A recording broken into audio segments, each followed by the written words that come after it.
Hello, it's me, your girl, your Casey. How are you doing today? I have achieved enlightenment of the bookish variety. I have reached that blessed point where I just do not care anymore. I am so indifferent, I have gone completely numb and have transcended onto a different plane of existence where nothing bothers me anymore. Where I, after 2 months of non-stop DNFing, am now at peace with my unrealistic standards. I have DNF'd nothing this month. I am the reed that flows with the river instead of trying to spin around crazily because it's just a stick being tossed around in a river. No, I am going with the river, letting bad books just carry me where they wish. It is a beautiful place of not DNFing anything this month because I've realized that even the worst book may have something to offer us if we just hang on long enough. Unless you're Kafka on the Shark, because that was a pile of Welcome everyone, it's me, your girl, your Casey. How you doing? So now we're gonna get into a video that I am an expert of because I am picky. I am also trying out new camera angles because I used to have a desk right there. Now all I have is a depressing wall, and that desk, which was hiding the depressing wall, was my tripod for my tripod. Like, yeah, you see that? How do you camera angle? I don't know what I'm doing. Dang it! My tripod broke. I lost enlightenment. Well, I'm just gonna screw you on really quick. Just gotta turn you guys around 50 times. How you doing? Dang it. Okay, we're not gonna tempt the tripod gods anymore. I'm good at DNFing. You know, this camera angle's crooked as my sense of morality, but I'm keeping it because I'm too scared to touch this tripod anymore. But anyways, I am Booktube's go-to guru. Guru? Is it guru? Or guru on DNFing, because if I don't like it, I'm not staying. I got other junk to do. I could read a different book, I could play a video game, I could go to bed. I'm very lacking of sleep, so I have no guilt over DNFing. And quite recently, January, I read 2 good books, Liza Locke-Lamora and Anxious People by Frederick Bachman. Very good books, but all the other books, since those haven't been good. And when I go on a continuous streak of not reading anything good, I don't get into a reading slump. I get into a DNF death spiral where I get so picky, I just hurl every book out the window if it has one thing that drives me nuts. But this month, March, it's brightening. I have hope. And so I think it's a good time to look back on what I had suffered through in January and February. All that madcap DNFing with the DNF book tag. First, I want to ask you guys, do you DNF? Is it sacrilegious? Should it be more encouraged? It should be more encouraged because you're valuable. Your time is valuable. You're infinite, but your time's finite. So if it's pronounced infinite, why isn't finite pronounced finited? What was that eerie howling? Stupid wind. So let's just go ahead and dive into the questions. I've already answered the first question. Question 1, do you DNF? Heck I do. I don't like reading junk. I'll read just straight up bookish junk food like the Twilight Saga because I like the drama. I want a werewolf and vampire fighting over me. I'd want a leprechaun or even a zombie fighting over me. I'm quite lonely. I'd be flattered. But if you can just look behind me, everything right there is stuff I have not read, or if it's the Goldfinch right there at the very bottom, it's something I want to reread. So when I'm reading books, and if I look at my bookshelves, I get a mild panic attack of all the stuff I have that's to be read. Because it's like I said before in another video, I don't like to keep goals because I always break goals. But it's a dream, because we're not going to use the G word. It is a dream of mine to accomplish this mission of finishing all my unread books this month. Not this month, no, that's impossible, this year. And so if I want to do that, you think I'm gonna spend a week reading a bad book? No, it's gone. And I usually know after 100 pages if it's gonna be a DNF or not. The beginning of a book typically is always my favorite parts because that's when I'm my nicest. I'm like, wow, this is so optimistic. A new world, whimsy, new characters to get to know. I'm just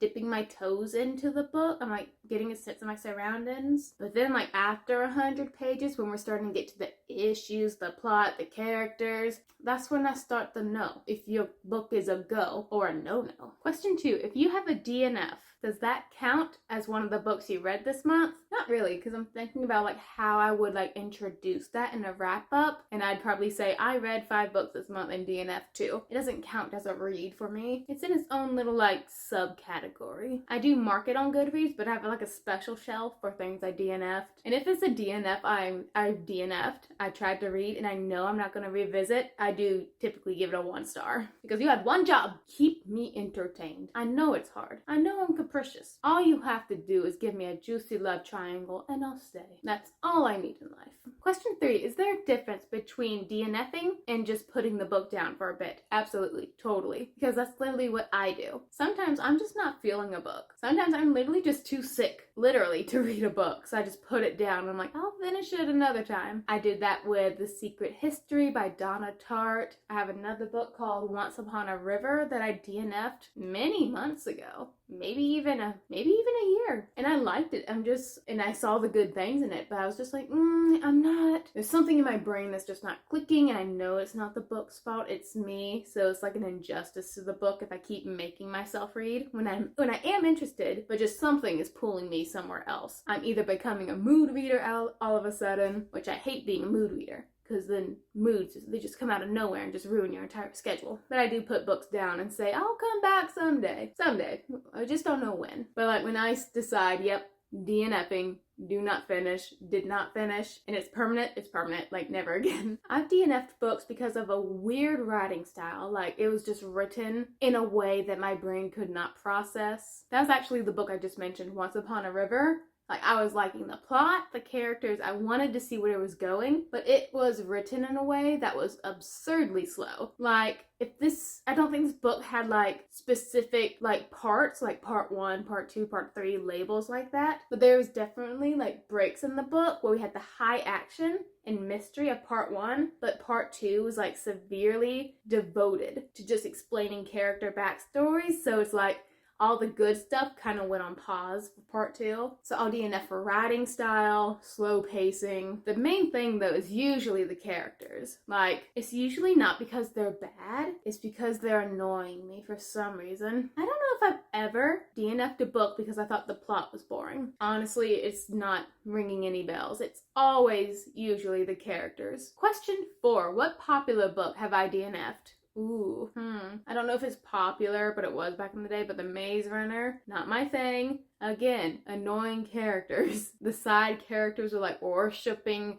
our main protagonist, Thomas's feet. Like, oh my gosh, let me bow before you, Thomas. You're so cool. You're basically the chosen one of our world. It was annoying. I DNF'd the last book in the Scythe trilogy, The Toll, because that whole series wasn't the greatest on character development, or just like characters in my opinion. And literally the worst thing you can do if you're not good at writing characters is like introduce 10 more, and that's what happened in The Toll. And so yeah, I ran out of that series. I'm like, There's one character, Grayson, who his personality was strange, because like every other chapter he seemed like a different person. I enjoyed the first book in The Giver, but I DNF'd the second, the sequel, Chasing Blue, Wandering Blue. I don't know. I'm blue, da ba dee bo die, da bo dee da bo die.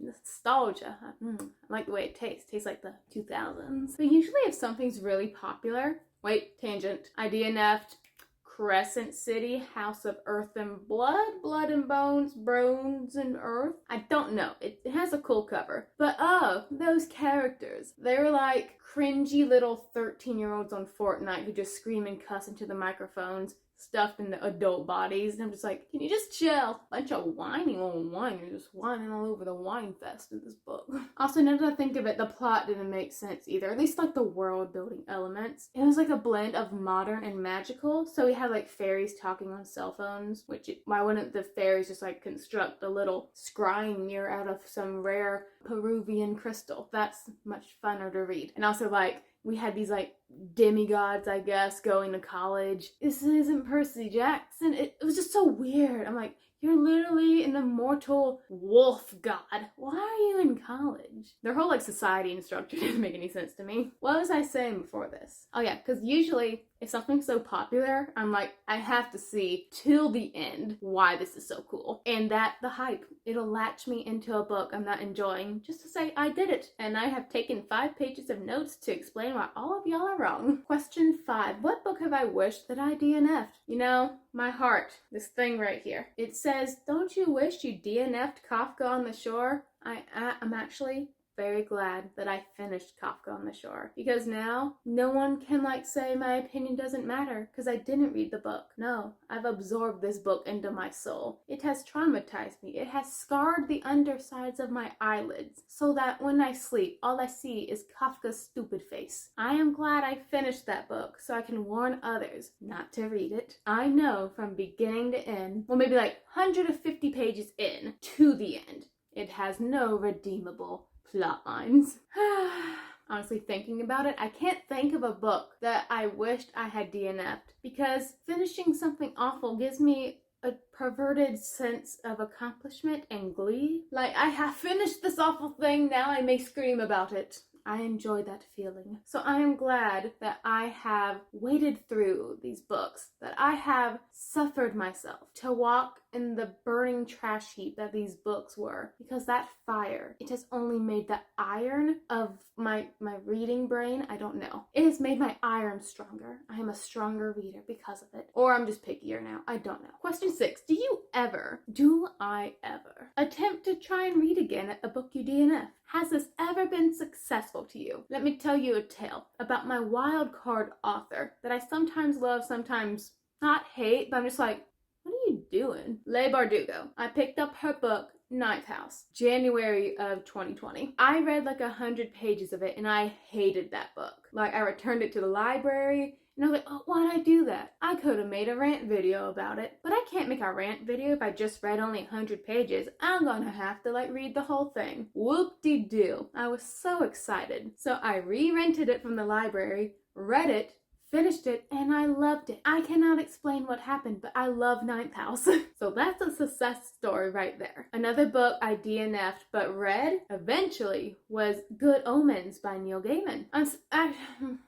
I really wished I liked this book more because I loved our 2 main characters, the demon and the angel. They were hilarious, but it's magical realism. I don't like that. Bunch of nonsense just happens, like completely just yeeting plot and reason far, far away from me. Like, plot and reason is living on its own continent and we're just on this weird little island where anything can happen and the author can get away with it. I'm not a fan of that island. I would nuke that island. I read Good Omens and didn't like it. My main problem was that our 2 good characters were hardly in the book. Is this camera just like slowly like turning away from me? Gravity is making a fool out of me. Yeah, the main characters were barely in it, so we had like all these weird side characters with a weirder side quest. Even like the main battle between our like 3 sides. We had like the forces of heaven, the forces of hell. That battle, not good. So boring. Literally someone just said something and it just like went like that. So that's an unsuccess story. Other than that, I got nothing. I have some books that I have DNF'd and I'm going to like try again because they're not the permanent DNFs. They're just like, there's just something wrong with me this month. I don't want you, but I like you. I'll keep you. But you walk in a thin line for some reason. I just don't know why yet. But that's rare. Like, usually when I DNF'd, it's for good. And speaking of that, what do I do with books that I have DNF'd? The ones I'm eventually gonna get to, they just go back on the shelf. But the ones who have not made the cut. The books that if I believed in book burnings would be nothing but a heap of ashes right now. Those books I donate to the library and feel semi-guilty about. Because here I am releasing these bad books out into the wild for more people to read. And what if this reader, who maybe isn't actually a reader but is trying to learn how to read, goes to the library, picks up the book I DNF, the book I thought was horrible, the book that I donated, and then he grabs it, so now it's my responsibility, and it's my fault that he read an awful book and it curb stomped his love of reading forever, I failed that boy. Those are the thoughts that fill my head when I'm donating books to the library. But then the other part of my brain is like, you poor underfunded souls, just take all my money. We'll make America literate. The wind is like beating at my window. I wonder if that's the spirits of all the books I DNF'd trying to get at me.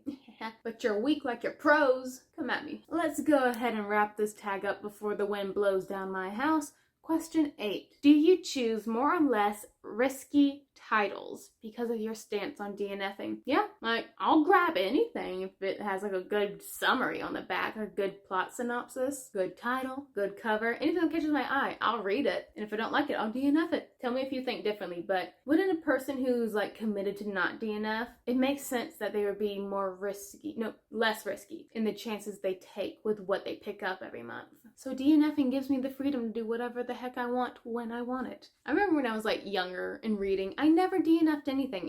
Even if I didn't like the book, I would still finish it. But it's not like I had 6 other books waiting for me that I needed to finish that month because they were on my TBR. I was in middle school. I read like maybe 1 book a month so I could take it slow. So do booktubers feel like obligated to stick with books because they said it was on our TBR or something like that? Or do they feel more liberated to DNF because they have so many other books to read? Debate.